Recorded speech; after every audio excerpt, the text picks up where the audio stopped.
Assalamualaikum warahmatullahi wabarakatuh. Saya Rizka Trimaida dengan NIM 11036260001 dari kelas Manajemen Pendidikan 2020B.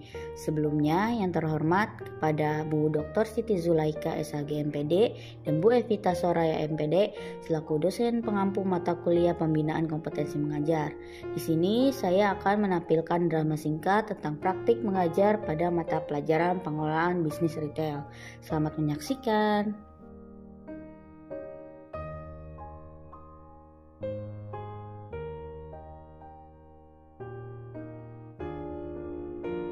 Baik, Assalamualaikum warahmatullahi wabarakatuh. Waalaikumsalam warahmatullahi wabarakatuh. Selamat pagi anak-anak. Baik, Bu. Bagaimana kabarnya hari ini? Baik, Bu. Oke, baik.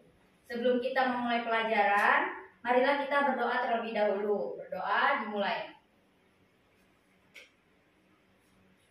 Berdoa selesai. Kalau begitu, Ibu presensi terlebih dahulu. Amel, Hadir, Bu. Devi, Hadir, Bu.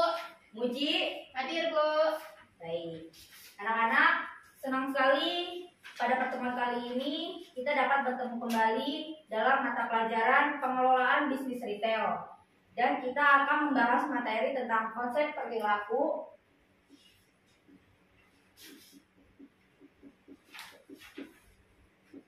konsumen dalam bisnis retail.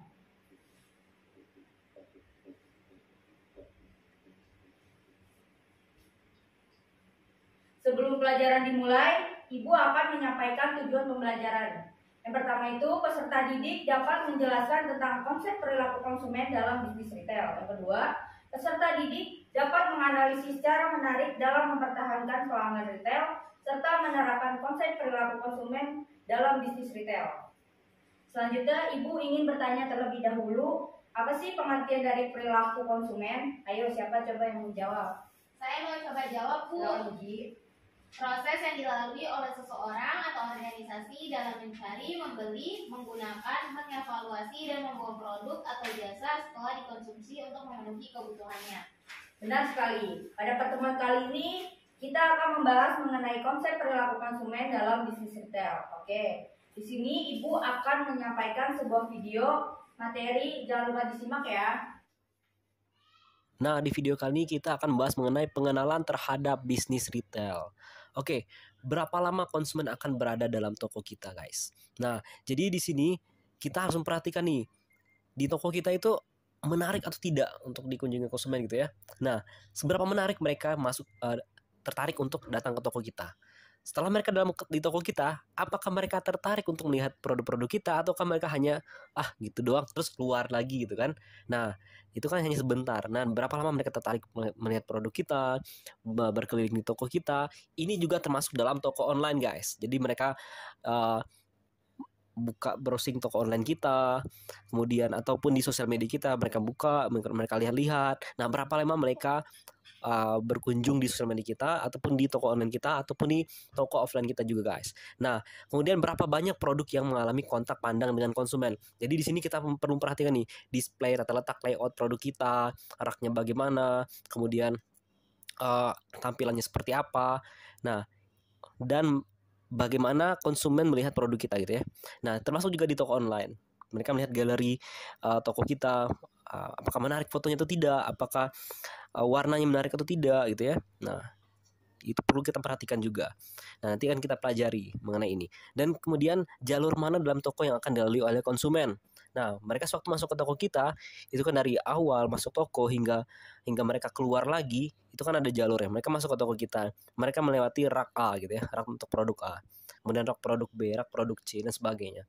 Nah, bagaimana mereka melaluinya gitu kan? Mereka melihat produk yang mana yang mereka paling utama gitu kan? Ataupun kita membuat rangsangan tertentu sehingga mereka tertarik untuk melihat suatu produk yang memang produk itu memang target penjualan tertinggi gitu ya. Nah, termasuk juga untuk di toko online. Sewaktu mereka masuk ke toko online kita gitu ya. Nah, bagaimana tampilan display awalnya gitu ya, display awalnya, apakah ada promosi di situ kan, suatu mereka masuk, wah ada promosi, mereka langsung klik, ataukah wah ada produk yang lagi hits gitu ya. Nah itu mereka akan tertarik untuk mengunjungi dan browsing toko kita, ataupun dalam toko offline mereka melihat-lihat toko kita. Nah itu perlu diperhatikan dalam bisnis retail gitu ya guys. Selanjutnya ada attractiveness of retail. Nah di sini ada 3 yang akan kita bahas, 3 elemen. Yang pertama window display, interior display, dan exterior display. Apakah itu? Oke, window display. Nah, melakukan penataan dekor untuk meningkatkan minat beli konsumen. Dengan pajangan yang menarik perhatian, diharapkan toko tersebut dapat menstimuli pengunjung untuk melakukan pembelian. Nah, ini berlaku untuk toko offline dan offline. Jadi dalam toko kita, toko retail kita, itu perlu kita melakukan penataan atau dekorasi.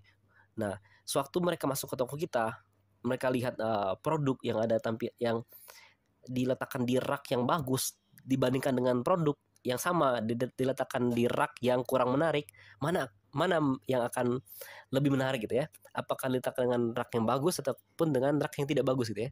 Ataupun rak kayu biasa gitu kan, tanpa ada elemen-elemen yang enak dilihat gitu ya. Nah, pasti mereka akan memilih melihat produk yang diletakkan di rak yang bagus gitu kan. Pernah nggak ngerasain toko A dan toko B, walaupun produknya sama, pasti kita akan ngerasakan, oh toko yang ini lebih enak dilihat karena di penataannya, tata letaknya, raknya dan sebagainya itu menarik untuk dilihat gitu ya, sehingga produk itu lebih eksklusif lebih eksklusif bisa, ataupun lebih menarik untuk dibeli juga bisa gitu ya. Nah kemudian di toko online pun juga seperti itu, produk yang sama gitu ya, produk yang sama di 2 toko yang berbeda, jika di foto produknya itu berbeda, tentu akan menciptakan impression yang berbeda gitu ya. Nah coba kita foto biasa aja dengan kamera yang resolusi yang yang biasa saja gitu ya, dibandingkan dengan kita fotonya secara profesional, pencahayaannya bagus, cara pengambilannya juga tepat gitu kan, pasti akan berbeda hasil fotonya walaupun produknya sama gitu kan.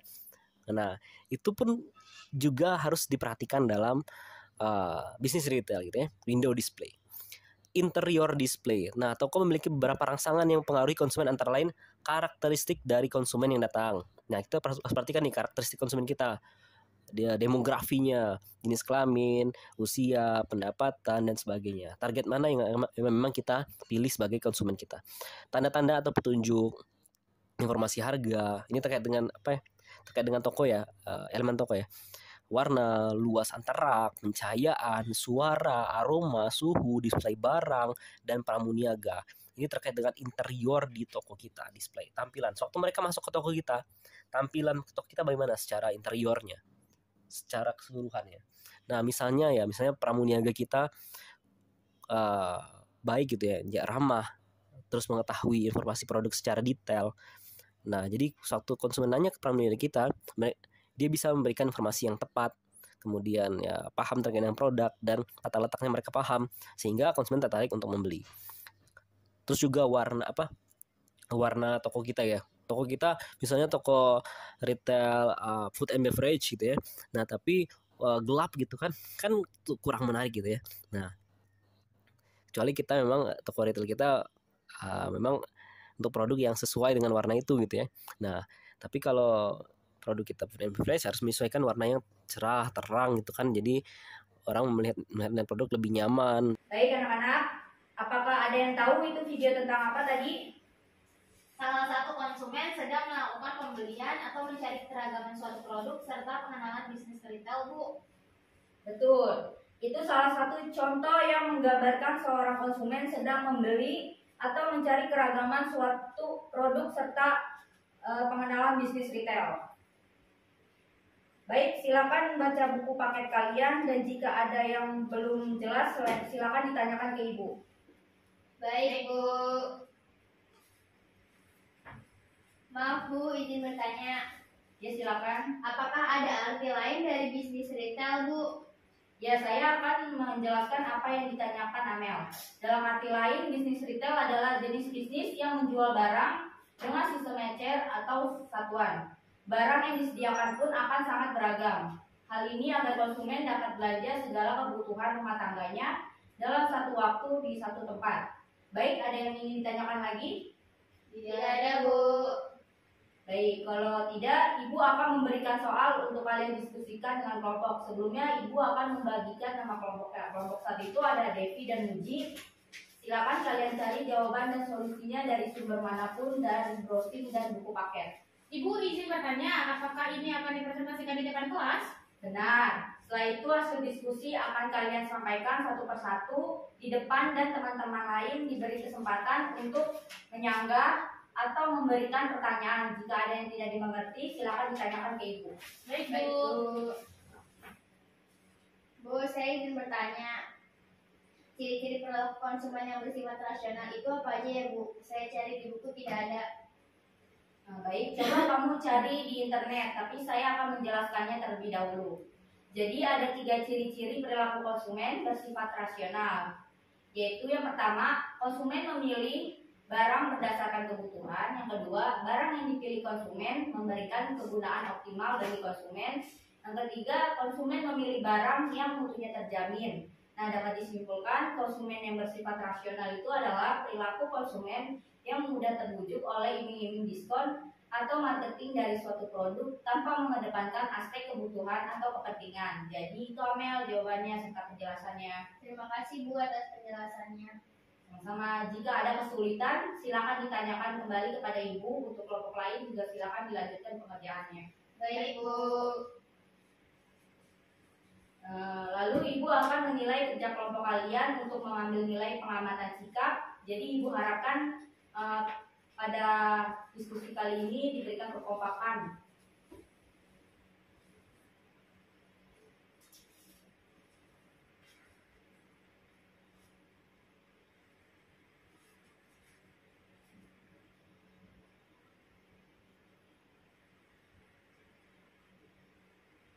Bagaimana? Sudah selesai diskusinya anak-anak? Kalau sudah, silakan dipresentasikan di depan kelas urut dari kelompok 1. Sebentar, Bu, belum selesai. Apakah masih kurang, Muji? Tinggal mencatat hasil diskusi, Bu. Baik, Ibu akan beri waktu 5 menit lagi ya.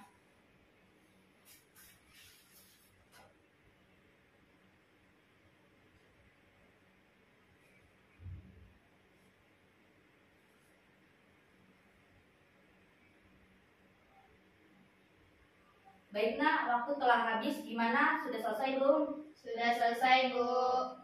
Oke, kalau begitu dimulai dari kelompok 1. Silakan dipresentasikan di depan teman-temannya.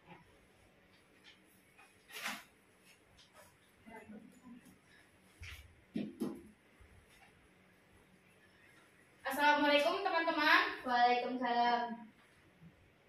Saya dan Muji akan mempresentasikan hasil diskusi kami berdua tentang bisnis retail. Jadi konsep perilaku konsumen dalam bisnis retail ini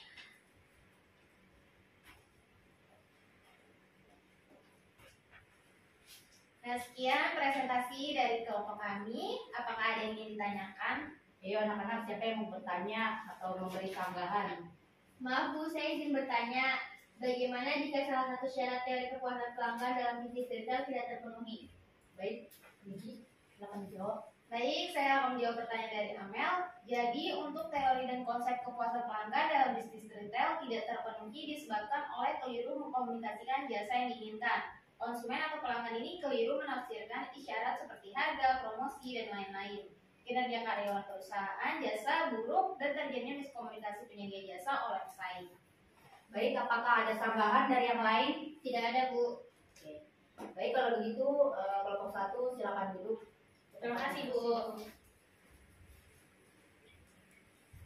Baik anak-anak, presentasi telah selesai semua. Ibu akan mengevaluasi hasil diskusi kalian. Jadi kesimpulan pada pembelajaran hari ini, perilaku konsumen hanya sekadar mengenai pembelian barang. Lebih dari itu, perilaku konsumen adalah suatu hal yang dinamis, yang mencakup suatu hubungan interaktif, antar efektif dan kognitif. Perilaku dan lingkungan selain terdapat keuntungan dan kelemahan dari bisnis retail, yaitu terdiri dari yang pertama keuntungan, modal yang diperlukan cukup kecil dengan rentabilitas besar. Yang kedua, pedagang-pedagang eceran kecil menganggap bahwa pendapatannya dari usaha tersebut merupakan pendapatan yang tambahan. Yang ketiga itu tempat pedagang eceran kecil biasanya paling strategis. Nah, selain dari keuntungan ada kelemahan. Yang pertama itu kurangnya keahlian. Yang kedua itu administrasi dalam pembukuan kurang diperhatikan sehingga uang yang ada tidak terlacak. Nah, baik, oleh karena itu waktu sudah habis. Ibu akan menutup pembelajaran pada hari ini dengan mengucapkan hamdalah alhamdulillahirabbil alamin. Jika ada salah-salah kata dan kekurangan dalam pembelajaran hari ini, Ibu minta maaf. Wassalamualaikum warahmatullahi wabarakatuh. Waalaikumsalam warahmatullahi wabarakatuh. Makasih Bu. Mungkin itu saja yang dapat saya sampaikan mengenai praktek mengajar. Kurang lebihnya mohon maaf. Wassalamualaikum warahmatullahi wabarakatuh.